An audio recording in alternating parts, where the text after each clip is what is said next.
Hello, welcome to the class. कैसे हो? ठीक हो? बढ़िया हो? चलिए ज़्यादा बात ना करते हुए क्लास शुरू करते हैं। आज का पहला सवाल है, एक कक्षा के छात्रों का औसत प्राप्तांक 68 है। इनमें लड़कों का औसत प्राप्तांक 60 तथा लड़कियों का औसत प्राप्तांक 80 है। कक्षा में कितने प्रतिशत लड़के हैं ये बताना है। कक्षा में न लड़के दिए हैं न लड़कियां का पता है, कुछ का पता नहीं, और छात्रों का औसत प्राप्तांक दिया है, टोटल का भी है और अलग अलग का भी है। तो कक्षा में लड़कों का प्रतिशत बताना है, तो लड़कों का प्रतिशत बताने के लिए कक्षा में छात्र कितने हैं ये पता होना चाहिए। जब तक आप टोटल छात्रों का पता नहीं कर पाओगे, लड़के कितने हैं लड़कियां कितनी हैं ये पता नहीं चलेगा। अब औसत प्राप्तांक का मतलब ये प्राप्त किए हुए नंबर है उनके 68, यानी कि जो कक्षा में टोटल छात्र थे उनमें से हर एक ने, चाहे लड़का हो या लड़की हो, सबने 68 अंक प्राप्त किए। अगर लड़कों लड़कों की बात करें उनके औसत के आधार पर, तो उन्होंने 60 अंक प्राप्त किए हर एक लड़के ने, और अगर लड़कियों की बात करें तो उन्होंने अपने अपने अलग 80 अंक प्राप्त किए, लेकिन जब टोटल को मिलाया गया तब प्राप्त किए थे 68। पहले हम इसका बेस करते हैं, फिर देखते हैं ट्रिक इसकी क्या बनती है। बेस करने के लिए आपको लड़कों की भी लड़कियों की भी जरूरत पड़ेगी, क्योंकि इसमें ना लड़के दिए हुए हैं ना लड़के दिए हुए हैं, कुछ नहीं है, तो आपको मानना पड़ेगा कुछ ना कुछ।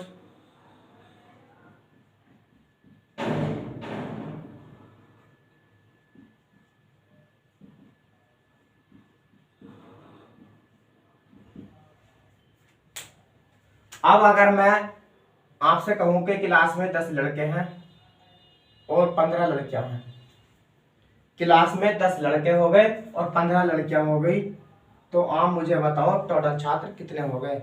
10 लड़के थे 15 लड़के थे, तो टोटल छात्र आपके दिमाग में 25 आया होगा, और ये 25 आपने लड़कों को और लड़कियों की संख्या को बीच में प्लस का चिन्ह लगाकर ही 25 आया होगा, यानी कि अब टोटल छात्र हो गए 25। तो टोटल छात्र वहां पर 25 लड़कों की संख्या को और लड़कियों की संख्या को आपने प्लस का चिन्ह लगाकर तब जोड़ा होगा, लड़कों कुल छात्र बता दिए गए होंगे। अगर मैं यहाँ पर कुल छात्र निकाल लूं, कुल छात्र, तो बताओ वहां लड़कों की संख्या 10 थी, लेकिन यहाँ लड़के x हैं और वहां लड़कियां 15 थी और यहाँ लड़कियां y हैं। ठीक वैसे ही जैसे वहां प्लस का चिन्ह लगा कर कुल छात्र बताए गए थे, तो यहाँ भी कुल छात्र क्या x प्लस y हो जाएंगे, बीच में प्लस का चिन्ह लगाकर कुल छात्र x प्लस y हो गए। अब उन्होंने कहा है कि इनके हर एक लड़के का प्राप्तांक 68 है। अगर मैं यहाँ पर कुल छात्र 25 है ये, और मैं कहूँ कि इन 25 के 25 में से हर एक लड़के को कितने नंबर मिले, हर एक लड़के को 3 नंबर मिले, 30 नंबर मिले होंगे। टोटल छात्र 25 थे, एक पर 25 निकल कर आया, और हर लड़के का औसत प्राप्तांक 30 है।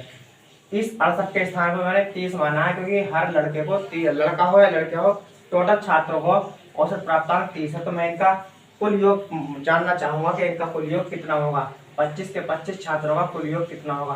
तो कुल योग निकालने के लिए या तो आप इस 30 को 25 बार लिख लो, या फिर इन दोनों की गुणा कर दो, आपके पास योग निकल कर आ जाएगा। औसत में योग निकालने का यही तरीका है, औसत की गुणा उस संख्या से कर दिया करो जितनों का वो औसत है।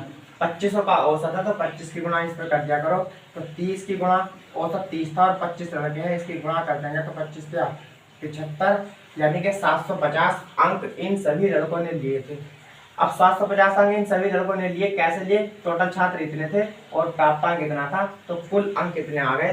तो मैं कुल छात्रों के प्राप्तांक अगर मैं मालूम करूं, कुल छात्रों का प्राप्तांक, कुल छात्रों का कुल प्राप्तांक,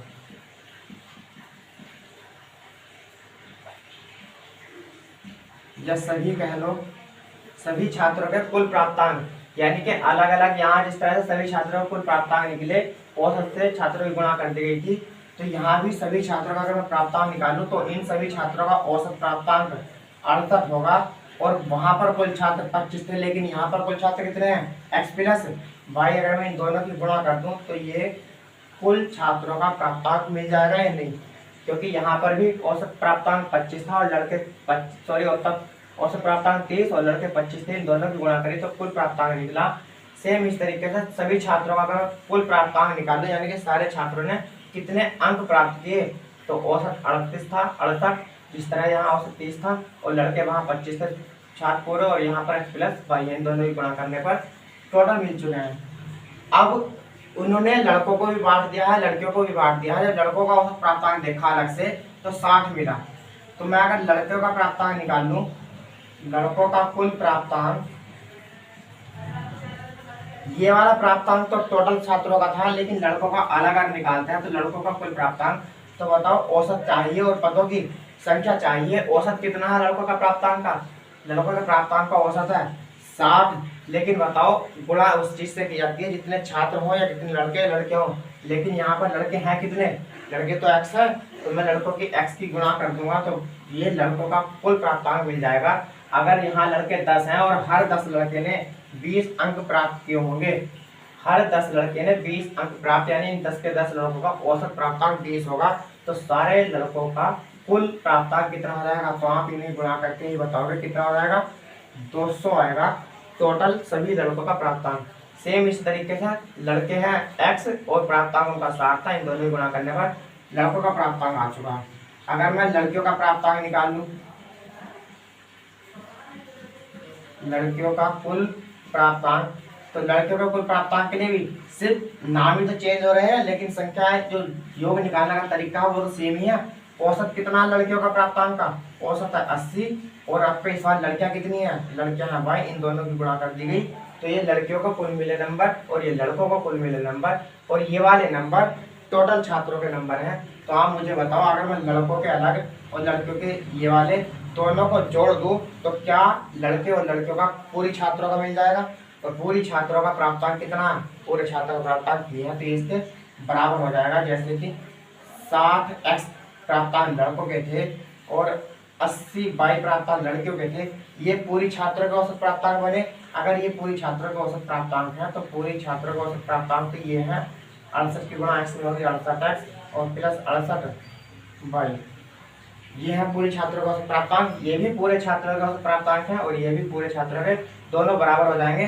68x इधर प्लस का था, इधर आएगा तो माइनस का बन जाएगा और 60 में से घट जाएगा तो 68 में से 60 जाएगा तो माइनस के 8x बचेगा। और ये 80y प्लस है, उधर जाकर के 68 में घटेगा तो कितना बचेगा?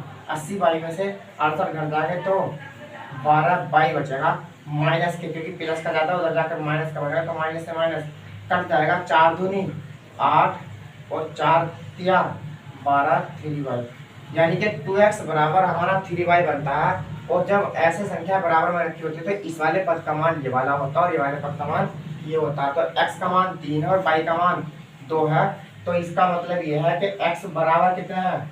3 है और y बराबर कितने हैं? y बराबर 2। और हमने x y क्या माना था? ये x हमने लड़के माने थे और y लड़कियां, तो यानी कि लड़के 3 थे और लड़कियां 2 थी। अब इनका परसेंटेज बताना है कि लड़कों का प्रतिशत है कितना।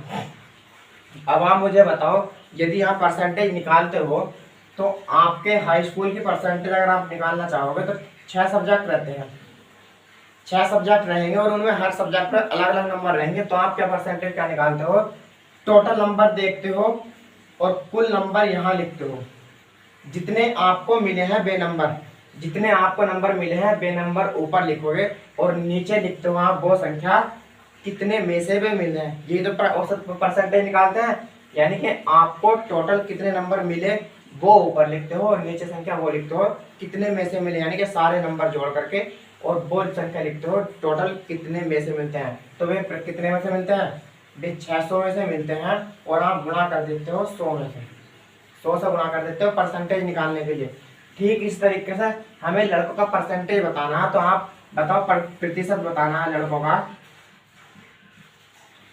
तो लड़के हैं कितने? लड़के 3 है, लेकिन ये 3 लड़के टोटल कितने छात्रों में से है?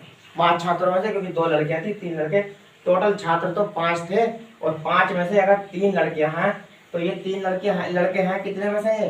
5 में से गुणा 100 हो जाएगा परसेंटेज निकालने के लिए। और 5 से हम काटेंगे इसको 20 बार और 20 या 60। तो इस पूरी कक्षा में कितने प्रतिशत लड़के थे? इस पूरी कक्षा में 60% लड़के थे और यही आपका आंसर है। सवाल उतारो, फिर मैं इसका ट्रिक देखते हैं, ट्रिक कैसी बनती है इसके।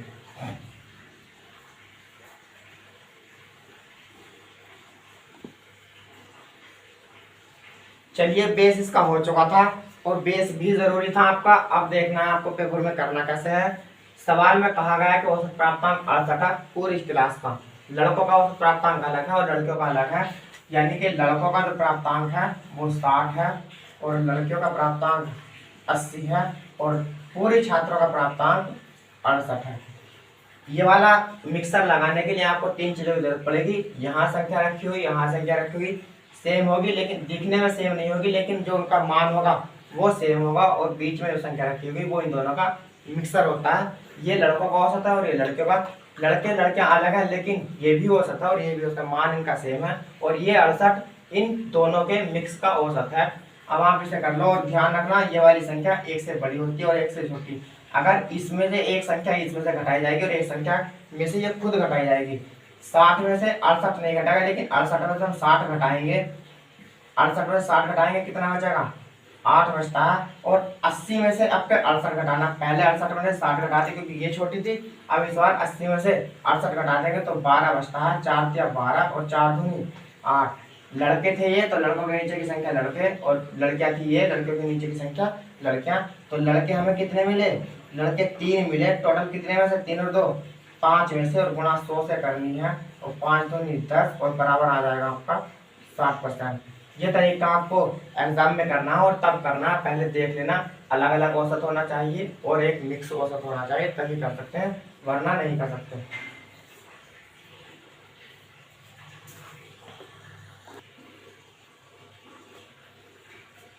अगला सवाल है 5 छात्रों के गणित में औसत प्राप्तांक 50 अंक किए गए हैं, लेकिन बाद में ज्ञात हुआ कि एक छात्र के प्राप्तांक 48 के स्थान पर 84 पढ़े गए हैं, तो सही औसत प्राप्तांक कितना है ये बताना।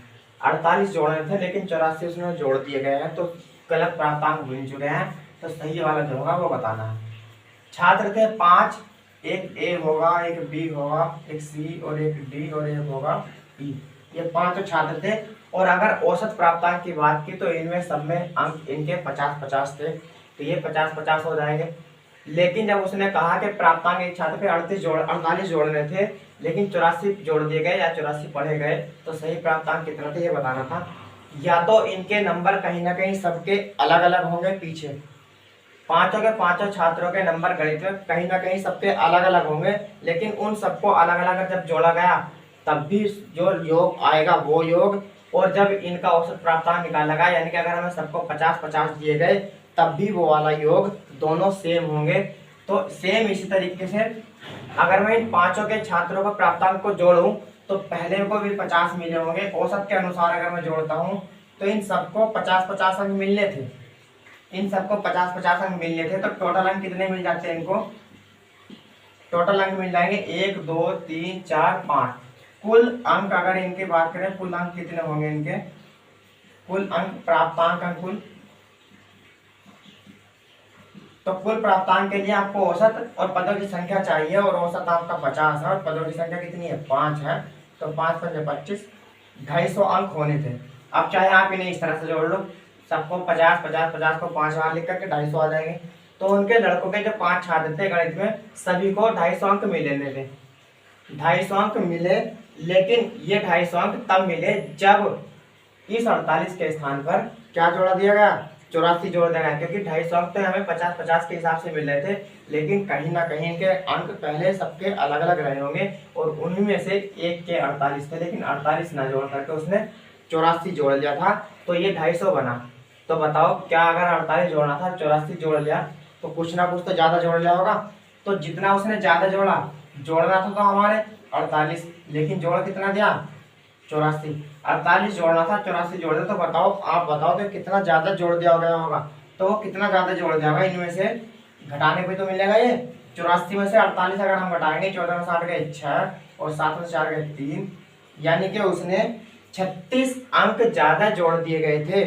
जोड़ने थे 48 जोड़ दिए 84, तो कितने ज्यादा अंक जोड़ दिए 36 अंक ज्यादा जोड़ दिए और 36 अंक ज्यादा जोड़ने की वजह से वो अंक 250 बने थे। लेकिन 250 सही वाले नहीं थे, 250 कितने सही वाले कौन सा, सही वाले तो वे होंगे जब ये 36 बाहर निकाल दिए गए होंगे, क्योंकि ये 36 एक्स्ट्रा जुड़े गए हैं और एक्स्ट्रा अगर हम बाहर निकाल दें तो हमारे पास सही वाले बचेंगे। तो सही जो उसके प्राप्तांक थे, सही प्राप्तांक, क्योंकि 36 एक्स्ट्रा जोड़े गए थे इस 250 में, इस 250 में से अगर मैं 36 जो एक्स्ट्रा जोड़े गए थे वे निकाल दूं तो मुझे बिल्कुल सही वाले प्राप्तांक मिल जाएंगे। तो कितने बचेंगे, 214 बच जाएंगे। 250 में से 36 निकाल देंगे, 214। अब सही प्राप्तांक ये था, उन पांचों के पांचों लड़कों को 214 नंबर मिलने थे। अब उसने कहा कि इनको सही औसत प्राप्तांक बताना। ये तो टोटल अंक हो गए, लेकिन प्रत्येक को सही अंक कितने मिले होंगे वो बताना है। तो औसत प्राप्तांक के लिए औसत प्राप्तांक बराबर पदों का योग बटे पदों की संख्या। ये 214 जो है ये टोटल छात्रों के अंक हैं, तो पदों का योग है 214 और बटे पदों की संख्या। संख्या तो अब भी 5 है, संख्या कम नहीं हुई।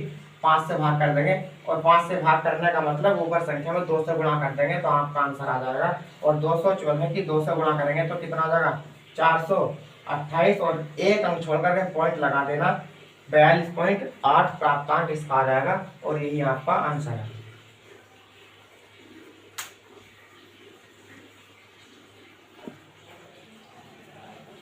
अगला सवाल है, एक कक्षा के 28 छात्रों के गणित में औसत प्राप्तांक 50 थे। इनमें से 8 छात्रों द्वारा विद्यालय छोड़ दिया गया और औसत प्राप्तांक में 5 अंकों की वृद्धि हो गई। जब 5 छात्र चले गए, 8 छात्र चले गए तो 5 अंकों की वृद्धि हो गई। तो विद्यालय छोड़कर जाने वाले छात्रों का औसत प्राप्तांक कितना था ये बताना है। तो ये बताने के लिए पहले तो आपको टोटल छात्र के कुल अंक कितने थे ये पता होना चाहिए, और फिर जितने छात्र छोड़कर चले गए और बाकी जो बचे छात्र हैं उनका कुल योग कितना होगा ये पता होना चाहिए। तब जाकर के आप जो छात्र छोड़कर गए थे उनका औसत प्राप्तांक निकाल सकते हैं। तो 28 छात्र शुरू में, अगर मैं 28 के 28 छात्रों का कुल योग निकालता हूँ, क्योंकि औसत प्राप्तांक 50, इसका मतलब हर छात्र को 50 अंक मिल रहे हैं। अगर एक छात्र को 50 अंक मिलेंगे तो 28 छात्र का, तो 28 के 28 छात्रों को कितने अंक मिलने चाहिए, गुणा करके।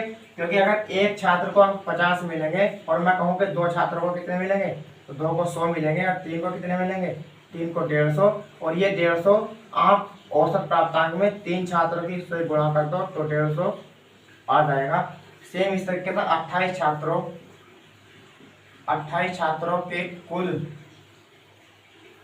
कुल प्राप्तांक, 28 छात्रों के प्राप्तांक कितने बनेंगे, औसत प्राप्तांक कितना है 50 है और छात्र हैं 28, इनकी गुणा कर देंगे तो कुल इनके प्राप्तांक मिलकर आ जाएंगे। और ये कितना आएगा, 28 पंजे 140 यानी कि 1400। यानी कि पहले जो कक्षा में 28 छात्र हैं उन सभी को मिला करके 1400 अंक मिले थे, लेकिन अब 8 छात्र चले गए तो औसत अंक में 5 की वृद्धि हो गई। पहले प्रत्येक को 50 मिल रहे थे, लेकिन जब 8 चले गए तो अब 5 अंक की वृद्धि हो गई। तो इसका मतलब यह है कि 50 नहीं, अब औसत प्राप्तांक कितना हो गया, 55 हो गया। और अब यहाँ बताओ कि 55 औसत प्राप्तांक ये किन छात्रों का बचा, ये उन छात्रों का बचा जो पहले जो छोड़कर चले गए थे, जो शेष बचे। तो 8 चले गए थे तो 28 छात्र थे, 8 चले गए, शेष कितने बच रहे, शेष तो 20 बच रहे। तो शेष 20 छात्रों का, शेष 20 छात्रों के प्राप्तांक, और शेष 20 छात्रों के प्राप्तांक का मतलब औसत प्राप्तांक में 5 की वृद्धि हो चुकी है। पहले 50 थे, अब हर एक लड़के को 5 बढ़कर मिलेंगे। तो इसका मतलब हर लड़के को 55 अंक मिलेंगे और 55 अंक औसत अंक है। और छात्र कितने हैं, टोटल 20 हैं। इसकी अगर मैं गुणा कर दूं तो कितना का, 55 दूनी 110, यानी कि अब 20 लड़कों को 1100 अंक मिले। ये 1400 अंक टोटल 28 लड़कों के थे और ये 1100 अंक टोटल 20 लड़कों के हैं। तो मुझे बताना है कि जाने वाले छात्रों के औसत प्राप्तांक कितने हैं। तो औसत प्राप्तांक का मतलब अगर मैं 28 में से, अगर 28 छात्रों के अंकों में से 20 छात्रों का अंक के योग घटा दूं तो क्या मुझे 8 छात्रों का योग मिलेगा, क्योंकि 28 के 28 लड़कों को इतने अंक मिले थे और ये 20 लड़कों को इतने अंक मिल रहे। 28 में से 20 लड़कों के अंक घटा दूं तो क्या 8 लड़कों के अंक मिलेंगे। तो 8 लड़कों के अंक, 8 छात्रों के प्राप्तांक, 8 छात्रों के प्राप्तांक निकालने हैं। तो टोटल में से यानी कि 1400 में से और 1100 घटा दूंगा तो कितने मिल जाएंगे, कितने मिल जाएंगे, 300। यानी कि उन 8 छात्रों के अंकों को, यानी कि उन 8 छात्रों को टोटल कितने अंक मिले, टोटल 300 अंक मिल रहे थे हम 8 के 8 छात्रों को, क्योंकि 28 छात्रों के अंक सभी के 1400 और इनमें से 20 के थे 1100। अगर मैं 28 में से और 20 के निकाल दूं तो कितने बचते हैं? सिर्फ 8 छात्रों के बचेंगे। तो 8 छात्रों के जो प्राप्तांक है कुल वो कितने हो गए? 300। अब मुझे औसत निकालना है इन जाने वालों का ही। तो औसत बराबर होता है पदों का योग और इन सभी का योग है कितना? इन सभी का योग 300 है। और छात्र कितने हैं? पद है 8। आप इसे भाग करेंगे तो आंसर आ जाएगा। 8 से हम 30 को भाग करेंगे तो 8 किया 24 हो जाएगा। और 8 चौक 32 ज्यादा 8 से 24 और 30 में से 24 जाएंगे बचेंगे 6। हो चुका है आपका 60 और 8 सत्ते 56 और 60 में से 56 जाएंगे तो बचेंगे 4 पॉइंट लग जाएगा आपका। और 8 पंजे 40। तो जो 8 छात्र गए थे उनमें से हर लड़के को 37.5 अंक मिल रहे थे। ये इनका प्राप्तांक औसत प्राप्तांक था। तो यही आपका आंसर है।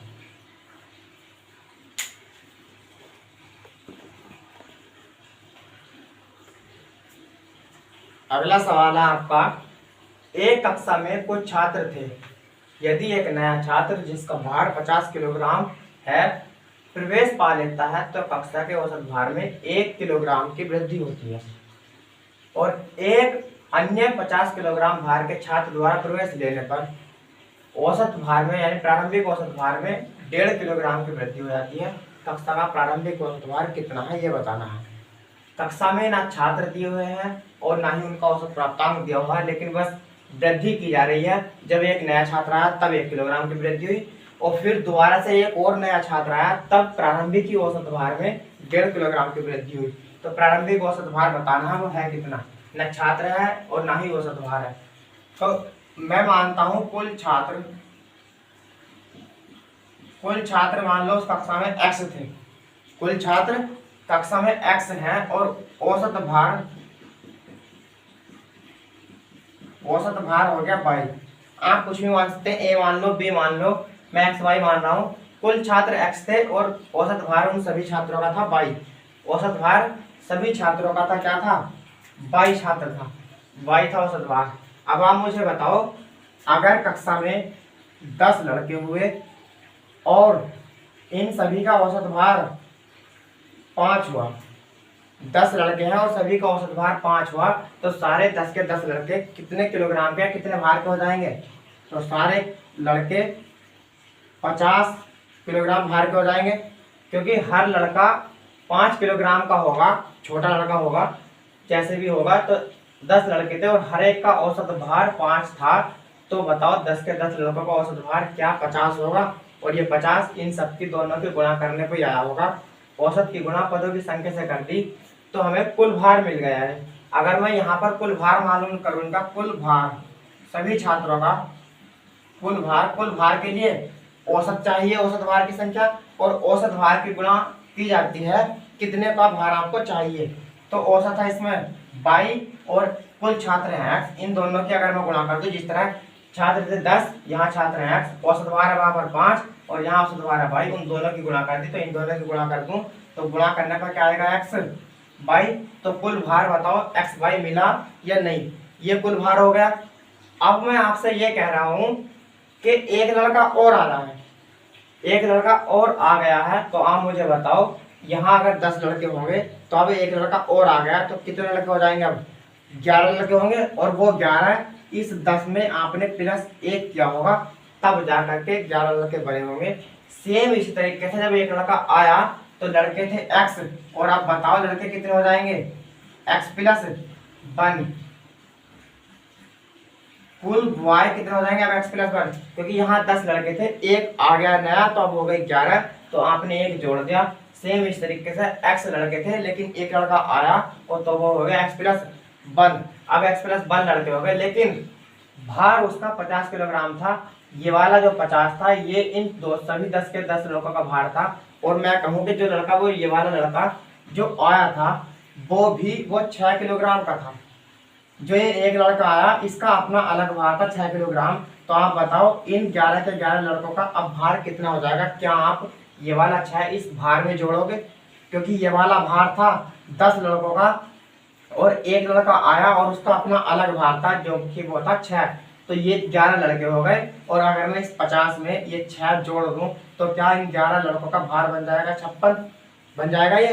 और ये 56 भार इनका बन गया। तो मैं अब यहाँ पर सेम लड़के, एक लड़का आया तो ये तो लड़कों की संख्या होगी, लेकिन भार अगर मैं बात करूं इनकी, भार अब कितना हो गया, वो लड़का खुद 50 किलोग्राम का था और अभी तक लड़कों का भार X plus sorry X Y था, लेकिन जब 50 किलोग्राम का आया लड़का तो क्या अब लड़के 50 की एक्स वाई प्लस 50 इतने किलोग्राम के हो जाएंगे।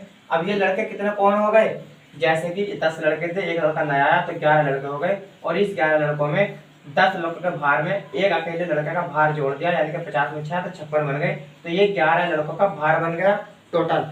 सेम इस तरीके से एक लड़का आया था और उसका अपना खुद का भार 50 किलोग्राम था, तो पहले भार था एक्स वाई, अब 50 किलोग्राम भार और जुड़ गया तो एक्स वाई प्लस 50 किलोग्राम, और ये भार बना हमारा किनका, ये भार बना हमारा जब एक लड़का आया। अगर मैं अब इनका औसत निकाल लूं, क्योंकि औसत में कितने की वृद्धि हो रही है, औसत में 1 की वृद्धि हो रही है जब एक लड़का 50 किलोग्राम का आया था, और औसत बराबर होता है पदों का योग बटे पदों की संख्या। तो मैं अब इनका औसत अगर निकालता हूं तो औसत बराबर, अब बताओ पदों का योग कितना हुआ, टोटल योग तो यही हुआ एक्स वाई प्लस 50, तो एक्स वाई प्लस 50 कुल योग है, और कुल योग को अगर पदों की संख्या से भाग दी जाए तो हमें औसत मिलता है। तो आप बताओ पदों की संख्या कितनी हो चुकी है, एक्स प्लस वाई, क्योंकि ये एक्स वाई तो एक्स छात्रों का भार था, लेकिन जब एक छात्र आया तो उसमें 50 किलोग्राम भार और जुड़ गया, तो अब छात्र बन गए एक्स प्लस 1, और ये औसत हुआ या नहीं, पदों का योग बटे पदों की संख्या। और औसत कितना होता है हमारा, पहले औसत था 22, लेकिन जब ये नया लड़का आया था तब औसत 1 बढ़ चुका था, तो 1 का मतलब वाई प्लस 1 बढ़ जाएगा। अब ये औसत इतना बचा और ये भी औसत हुआ पदों का योग बटे पदों की संख्या, क्योंकि जब लड़का आया था तब औसत भी 1 बढ़ चुका था, तो यानी कि पहले औसत 22 था, अब 1 बढ़ चुका 1 किलोग्राम, तो अब हो जाएगा इनका वाई प्लस 1 किलोग्राम। जैसे कि यहाँ पर अगर मैं बात करूँ कि औसत 5 था और मैं कहूँ कि 1 बढ़ चुका है, तो बताओ औसत किलोग्राम, अब जो औसत भार होगा क्या वो 6 बढ़ जाएगा, यानी कि 5 और 1 6 हो जाएगा।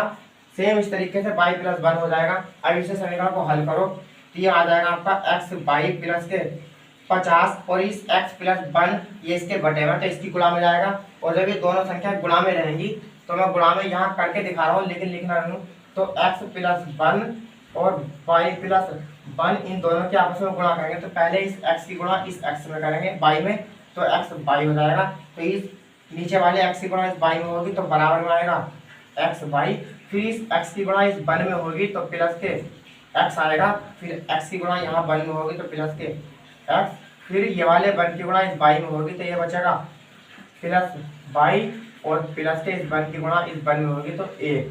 सेम इस तरीके से एक्स की गुणा इस वाई में होगी एक्स वाई, एक्स की गुणा इस 1 में होगी एक्स, और इस 1 की गुणा वाई में होगी तो वाई आ जाएगा, और 1 की गुणा 1 में होगी तो 1 आ जाएगा। ये वाली समीकरण यहाँ बन जाएगी। ठीक, अब एक्स वाई प्लस का इधर आएगा तो माइनस का बन जाएगा, तो एक्स वाई कट जाएगा एक्स वाई से, तो ये बच रहा है 50 बराबर एक्स प्लस वाई, और ये वाला बताओ ये एक इधर प्लस का इधर आएगा तो माइनस का बन जाएगा, तो इधर तो एक्स प्लस वाई रखा ही ऐसी, और ये एक इधर आएगा तो माइनस का बन जाएगा, तो इसका मतलब 50 में से ये जाएंगे कितने बचेंगे, 49 बचेंगे, तो एक्स प्लस वाई बराबर 50 में से 1 चला जाएगा 49, क्योंकि हम अगर कहीं पर आपको 4 प्लस 5 बराबर एक्स लिखा हुआ है तो x बराबर 4 प्लस 5 लिख सकते हैं या नहीं, x प्लस 4 प्लस 5 बराबर x है, तो x बराबर 4 प्लस 5 बराबर हम लिख सकते हैं। ठीक इसी तरीके से ये x प्लस वाई भले ही इधर है बराबर के, लेकिन इधर लिख लो या उधर लिख लो बात सेम है, तो ये x प्लस वाई बराबर आ जाएगा आपका 49। पहली समीकरण आपकी बनी ये, इस सवाल के अनुसार पहली समीकरण बन चुकी है। अब अगली समीकरण पे चलते हैं, अगली शर्त क्या थी उसकी। पहली समीकरण बन गई हमारी x प्लस वाई बराबर 49, ये था पहली शर्त। अब आपकी दूसरी शर्त पर चलते हैं सवाल की। तो उसने दूसरी शर्त में ये कहा कि एक नया छात्र और आया, पहले एक छात्र आया था वो 50 किलोग्राम का था, लेकिन एक नया छात्र और आया और उसका भी भार 50 किलोग्राम था, और अब उस नए छात्र के आने पर औसत भार में 1.5 किलोग्राम की वृद्धि हो चुकी है। तो 1.5 किलोग्राम की वृद्धि का मतलब पहले छात्र x प्लस 1 आया था, पहले तो टोटल शुरू में तो x थे, फिर एक छात्र आया तो x प्लस बन हुए, लेकिन अब एक छात्र और आ गया, तो बताओ अब छात्र जो बन गए x प्लस वन का मतलब x प्लस 2 हो जाएंगे। तो यहाँ पर अब छात्र बचे x प्लस 2, छात्र हो गए x प्लस 2। लेकिन बताओ जब भार पहले x वाई था, एक लड़का आया 50 किलोग्राम का, वो हमने इसमें जोड़ दिया इस भार में, लेकिन अब एक लड़का और आ गया, तो बताओ वो भी 50 किलोग्राम था, तो वो भार भी इसी में जुड़ेगा या नहीं जुड़ेगा। तो अब जो दूसरा लड़का आया था, तो लड़के तो हो गए, छात्र तो हो गए ये x प्लस 2, लेकिन अगर भार निकाले तो पहले भार था एक्स वाई सबसे शुरू में, फिर एक लड़का आया 50 किलोग्राम का, तो वो आपने इसमें जोड़ दिया, तो एक्स वाई प्लस 50 किलोग्राम भार हो गया। लेकिन अब फिर से एक लड़का और आया और वो भी 50 किलोग्राम का था, तो अब भार हो जाएगा इनका 50 किलोग्राम का, तो ये था, अब 50 किलोग्राम का एक और आ चुका है, तो दोनों कितने हो जाएंगे सारे एक्स वाई प्लस 100 किलोग्राम के, यानी कि 50 50 100। तो कुल भार अब मिला इनका 100 किलोग्राम।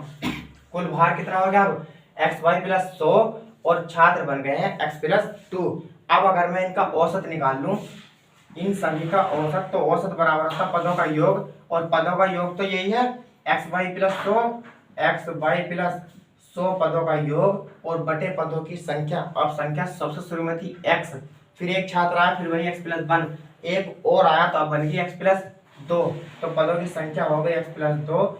और जब ऐसा किया तब इसके प्रारंभिक औसत में 1.5 किलोग्राम की वृद्धि हुई।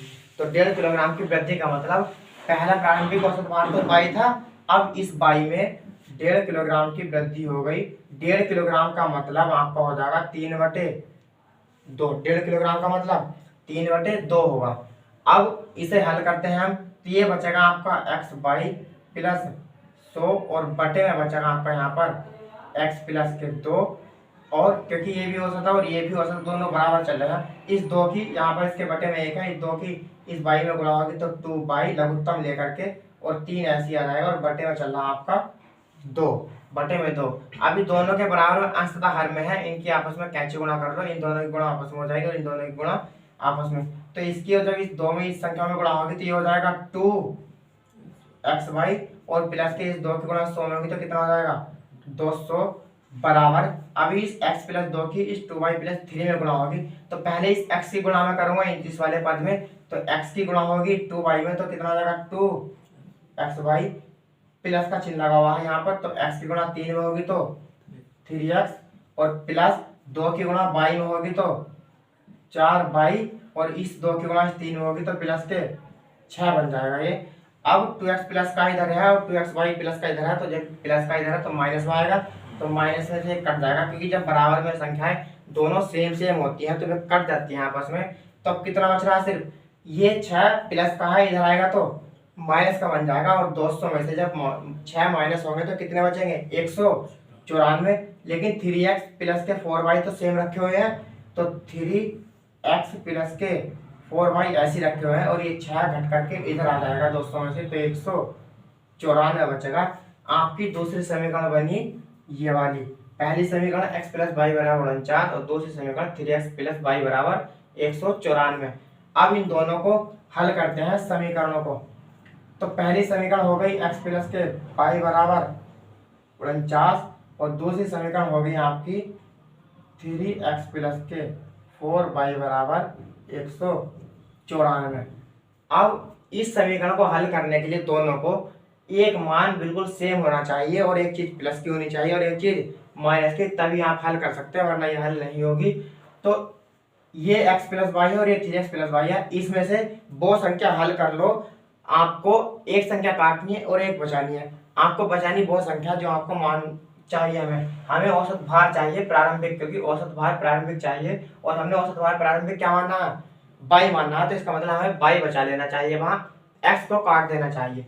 तो x कटेगा तभी जब दोनों संख्या बराबर हो और एक प्लस हो और एक माइनस हो। तो ये 3x था, अगर मैं इस वाले x में 3 से गुणा कर दूं, क्या बराबर हो जाएंगे, मैं 3 से गुणा इस पूरी समीकरण में कर रहा हूँ, तो ये बन जाएगा आपका, इसकी गुणा 3x होगी तो 3x, प्लस 3 की गुणा y में होगी तो 3y, और बराबर इस 3 की गुणा 49 में होगी, तो हो जाएगा 3 9 27 का 7 हासिल 2, 3 चौक 12 और 2 14, 3 चौक 3 9 27 50 हासिल 2, 3 चौक 12 और 2 14।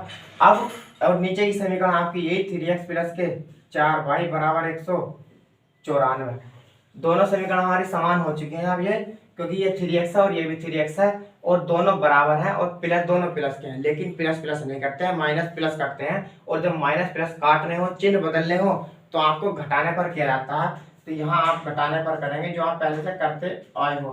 तो एक ये वाला प्लस था माइनस हो जाएगा, ये प्लस था माइनस हो जाएगा और ये प्लस है माइनस हो जाएगा। 3x प्लस का ये माइनस का कट जाएगा और ये 3y प्लस का और 4y अब माइनस का हो चुका है, तो 4y में से 3y घटेंगे तो माइनस के y बचते हैं और बराबर 194 में से 47 घट जाएंगे, क्योंकि ये माइनस का तो माइनस के आएंगे। 14 में से 7 गए 7 बचेगा और 8 में से 4 गए 4 बचेगा। और किस चीज का 194 माइनस का था और 147 प्लस का, तो माइनस का बचेंगे और माइनस से माइनस कट जाएगा, तो y बराबर आपका आ जाएगा 47। और यही शायद आपसे मालूम किया गया था कि प्रारंभिक औसत भार कितना था, और हमने प्रारंभिक औसत भार y माना था और y का मान हमारा आया 47, और यही आपका आंसर है।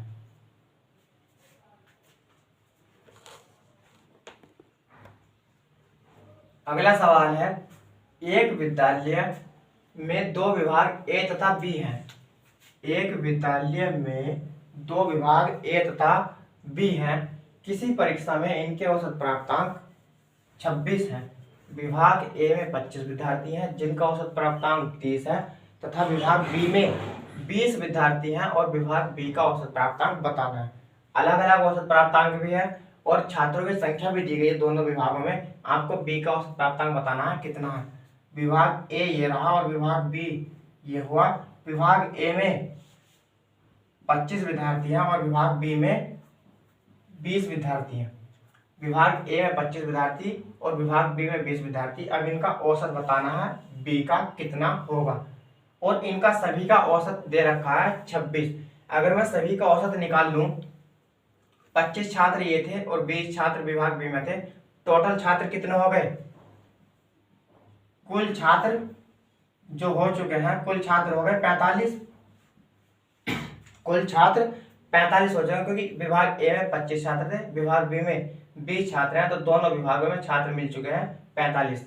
अब दोनों विभागों में छात्र 45 थे, लेकिन उसमें सवाल में कहा गया कि ए तथा बी जिस परीक्षा में थे इनका औसत प्राप्तांक 26 है, यानी कि सारे के सारे छात्रों का औसत प्राप्तांक 26 है। अब इन 45 के 45 में से हर एक छात्र को 26 अंक मिले हैं, तो 45 के 45 छात्रों को कितने अंक मिलेंगे? तो इनके कुल अंक जो होंगे, तो औसत इनका कितना 26, औसत की और पदों की संख्या से गुणा कर दी जाती है, तो योग निकल कर आता है। पहले भी कई बार बता चुके हैं, अब ज्यादा बताने की जरूरत है नहीं, क्योंकि कुल अंक निकालने के लिए हर लड़के को अगर 26 अंक मिल रहे हैं, लड़के 45 है, तो इन दोनों की गुणा कर दी जाएगी तो योग मिल जाएगा। तो यानी कि टोटल अंक जो इनको मिलेंगे वो टोटल अंक मिलेंगे 6 की गुणा 5 में करेंगे, 6 5 30 का 0 हासिल लगे 3। इस 6 की गुणा 4 में करेंगे, 6 चौक 24, और इस 5 की गुणा 2 में करते हैं, 6 चौक 24 और 5 दूनी 10, 24 और 10 34 होते हैं और 3 हासिल थे, तो 37 का 7 हासिल लगे 3, और 2 चौक 8, 8 और 3 11। इन दोनों सभी छात्रों को 45 के 45 छात्रों के जो कुल अंक थे वो 1170 अंक मिले थे। गुणा अगर समझ में नहीं आई तो मैं दोबारा कर रहा हूँ। 6 की गुणा पहले आप 5 में करो, 6 5 30 का 0, कैरी आपके पास 3 बचेगा, और इसी 6 की गुणा 4 में करो, 6 चौक 24 हो जाएगा, और उस 24 में फिर 5 की और 2 की गुणा करो, 5 दूनी 10, 24 और 10 34, और ये एक 3 हासिल था, 34 और 3 37 का 3, सॉरी 37 का 7 हासिल लगे 3। अब 2 की गुणा इस 4 में करो, 2 चौक 8, 8 और 3 11।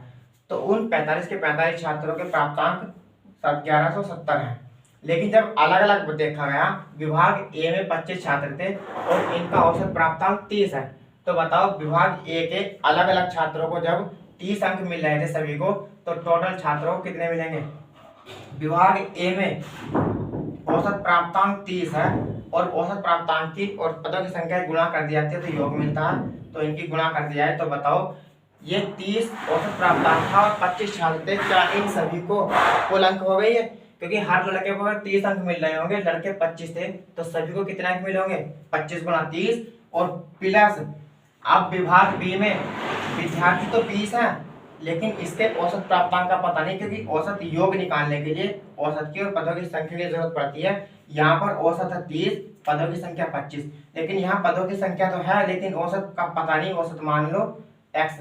बताओ क्या अब ये टोटल विभाग ए के और टोटल विभाग बी के अलग अलग छात्रों के अंक थे, और अलग अलग को अगर मैं एक साथ जोड़ दूं तो पूरे दोनों विभागों के अंक बन जाएंगे। दोनों विभागों के छात्रों के अंक बन गए कुल, और दोनों विभागों के कुल अंक हैं कितने, 1170। ये वाले जो है 1170 दोनों विभागों के तो है 45 के 45 छात्रों के, और ये भी 25 छात्रों के अंक ये बने अलग से, और 20 छात्रों के अंक ये बने अलग से। दोनों को जोड़ दूं तो विभाग ए के और विभाग बी के कुल अंक मिल जाएंगे, जो कि ये है। तो 25 की और 30 की गुणा होगी तो 25 × 75, 750 प्लस के 20, x बराबर 1170। 20 x बराबर ये 750 इधर जाएगा तो माइनस से बन जाएगा, तो 0 में से 0 जाएगा कुछ नहीं, और 7 में से 5 आएंगे 2 बचेंगे, और 11 में से 7 चले जाएंगे तो 4 बचते हैं।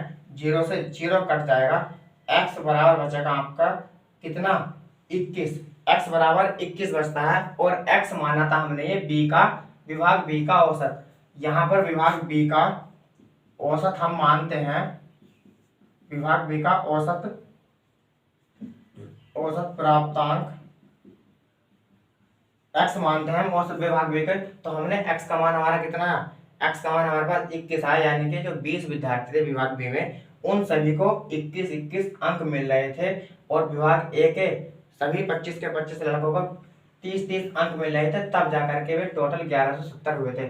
आप चाहो तो इसमें इस वाली संख्या 750 में और इस 20 में, क्योंकि औसत प्राप्तांक बराबर का मतलब दोनों सेम होने चाहिए, तो सेम का मतलब 750 हमारे विभाग ए के अंक तो हैं, लेकिन बी के अंक कितने मिलेंगे, 21 दूनी 42 हो जाएगा। अब इसमें आप 420 जोड़ दो तो कितना आ जाएगा, 0, 5 और 2 7 और 7 4 11। तो ये जो बराबर की संख्या रखी है ये दोनों सेम होनी चाहिए। यहाँ तो हमें दिख रहा है 1170, लेकिन इन सबको भी हल करने के बाद 1170 आना चाहिए, जो कि हमारा 1170 आया है, क्योंकि इस अक्ष के स्थान में मैंने 21 रखा और 21 दूनी 42 हो जाएंगे, यानी कि 420, और इन सबको जोड़ा तो हमें ये मिल रहा है 1170। तो ये कंडीशन सही थी। इसका मतलब बी के विभाग में जो छात्र थे उनका सभी का औसत प्राप्तांक 21 था। ये आपका बेस हो चुका है। अब आप देखते हैं कि इसकी ट्रिक कैसे बनानी है। शॉर्ट देख लो यहीं पर इसकी, विभाग ए ये रहा और विभाग बी ये रहा। विभाग ए में औसत प्राप्तांक कितने हैं, औसत प्राप्तांक 30 है, लेकिन विभाग बी के औसत प्राप्तांक तो हमें निकालने हैं, तो औसत प्राप्तांक निकालने हैं, तो इसका मतलब x मान लो विभाग बी में, ये ए के औसत प्राप्तांक, ये बी के औसत प्राप्तांक, और दोनों के औसत प्राप्तांक कितने हैं, 26। तो ये बन जाएगा आपका मिक्सर। अब मैंने कहा कि ये वाली संख्या जो होती है एक संख्या से बड़ी होगी और एक से छोटी होगी, तो बताओ 30 से तो छोटी है ये। अगर ये संख्या 30 से छोटी है तो बताओ यहाँ जो संख्या रखी हुई उससे तो बड़ी होगी। 30 से छोटी मिल गई तो इस वाली संख्या से बड़ी होगी। अब आप ऑप्शन चेक कर सकते हैं, 26 से अगर कोई बड़ी संख्या तो वो आंसर नहीं होगा, 26 से छोटी ही संख्या होगी वही आंसर होगा। अब यहाँ पर हम क्या कैसे अब आगे से करेंगे कि यहाँ पर क्या आएगा।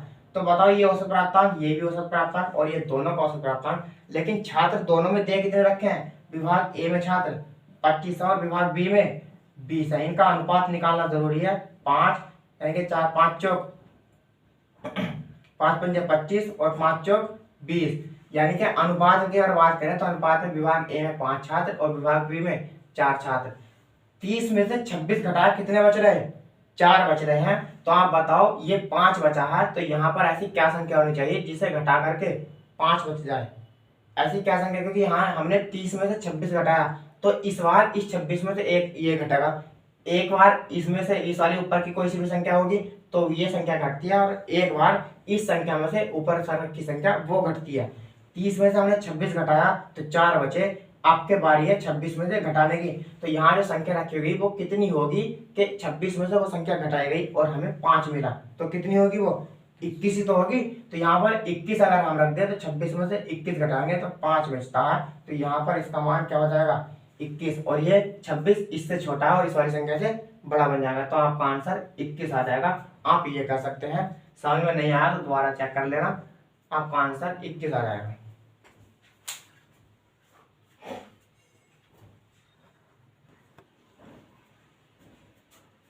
चलिए आज के लिए इतना ही काफी है। सवाल कम हो रहे हैं मानता हूँ, लेकिन मेरे लिए सवाल कम से मतलब नहीं है, मैं कितना समझा पा रहा हूँ और आप कितना समझ पा रहे हो ये जरूरी है। कमेंट्स में बताना ये बेसिक या ट्रिक आपको कैसी लगी, कितना समझ में आया कितना नहीं।